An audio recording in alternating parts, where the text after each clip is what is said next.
Pilipinas, updated ka na ba? Shaina, pinatunayang di siya buntis, tumungga ng alak. Kasalukuyang nasa South Korea si Shaina Magdayaw para sa 28th Busan International Film Festival. Kalahok kasi ang kanyang pelikulang Essential Truths About the Lake. Kahit wala pa sa bansa, ay sinusundan ang 33 years old na aktres ng intriga. Nagdadalang tao raw siya.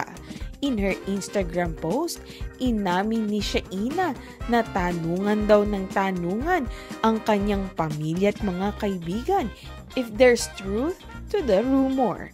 Categorically, sinabi ng kampamilya actress na I won't deny it if it were true. Unang-una raw, hindi big deal para sa kanya kung sakaling totoong buntis siya.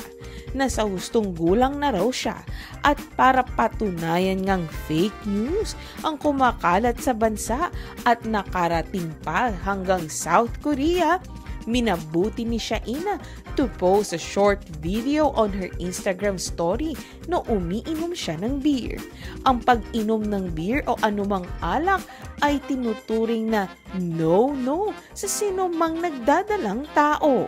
Matatandaan ang huling na ugnay kay Shaina ay si Piolo Pascual noong 2021.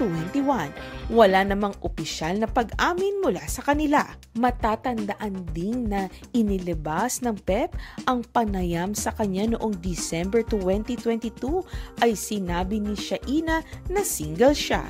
Early on ay isinumpa niya na sa edad 30 ay handa na siyang makipagrelasyon.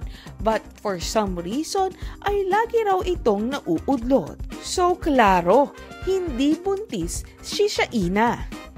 Pilipinas, updated ka na ba? Shaina, pinatunayang di siya buntis, tumungga ng alak. Kasalukuyang nasa South Korea si Shaina Magdayaw para sa 28th Busan International Film Festival.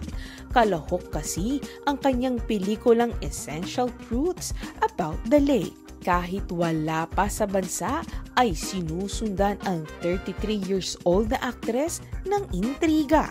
Nagdadalang tao raw siya.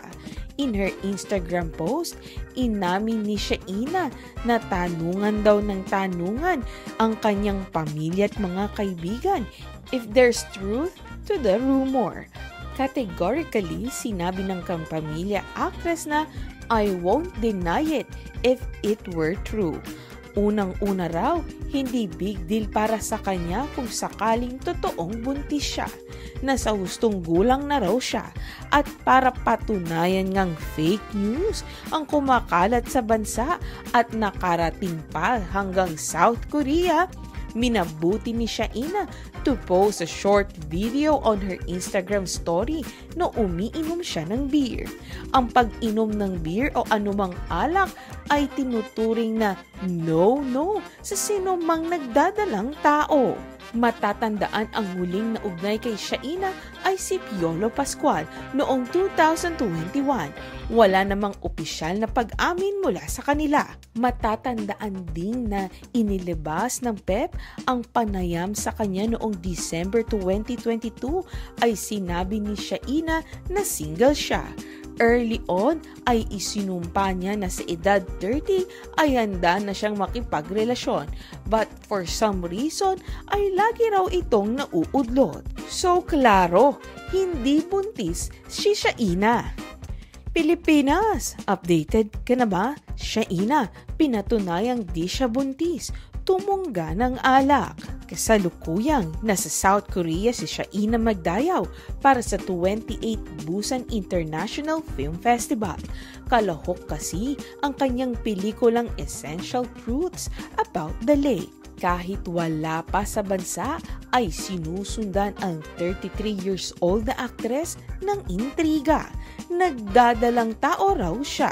In her Instagram post, inamin ni Shaina na tanungan daw ng tanungan ang kanyang pamilya at mga kaibigan if there's truth to the rumor. Categorically, sinabi ng kampamilya actress na I won't deny it if it were true.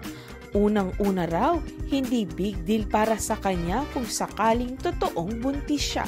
na sa hustong gulang na raw siya at para patunayan ngang fake news ang kumakalat sa bansa at nakarating pa hanggang South Korea, minabuti ni Shaina to post a short video on her Instagram story na umiinom siya ng beer. Ang pag-inom ng beer o anumang alak ay tinuturing na no sa sinumang nagdadalang tao. Matatandaan ang huling naugnay kay Shaina ay si Piolo Pascual noong 2021. Wala namang opisyal na pag-amin mula sa kanila. Matatandaan din na inilabas ng PEP ang panayam sa kanya noong December 2022 ay sinabi ni Shaina na single siya. Early on ay isinumpa niya na sa edad 30 ay handa na siyang makipagrelasyon, but for some reason ay lagi raw itong nauudlot. So klaro, hindi buntis si Shaina. Pilipinas, updated ka na ba? Shaina, pinatunayang di siya buntis, tumungga ng alak. Kasalukuyang nasa South Korea si Shaina Magdayaw para sa 28th Busan International Film Festival. Kalahok kasi ang kanyang pelikulang Essential Truths About the Lake. Kahit wala pa sa bansa, ay sinusundan ang 33 years old na aktres ng intriga. Nagdadalang tao raw siya. In her Instagram post, inamin ni Shaina na tanungan daw ng tanungan ang kanyang pamilya at mga kaibigan if there's truth to the rumor. Categorically, sinabi ng pamilya actress na I won't deny it if it were true. Unang-una raw, hindi big deal para sa kanya kung sakaling totoong buntis siya. Nasa hustong gulang na raw siya at para patunayan ngang fake news ang kumakalat sa bansa at nakarating pa hanggang South Korea, minabuti ni Shaina to post a short video on her Instagram story na umiinom siya ng beer. Ang pag-inom ng beer o anumang alak ay tinuturing na no sa sinumang nagdadalang tao. Matatandaan ang huling naugnay kay Shaina ay si Piolo Pascual noong 2021. Wala namang opisyal na pag-amin mula sa kanila. Matatandaan din na inilabas ng PEP ang panayam sa kanya noong December 2022 ay sinabi ni Shaina na single siya. Early on ay isinumpa niya na sa edad 30 ay handa na siyang makipagrelasyon, but for some reason ay lagi raw itong nauudlot. So klaro, hindi buntis si Shaina.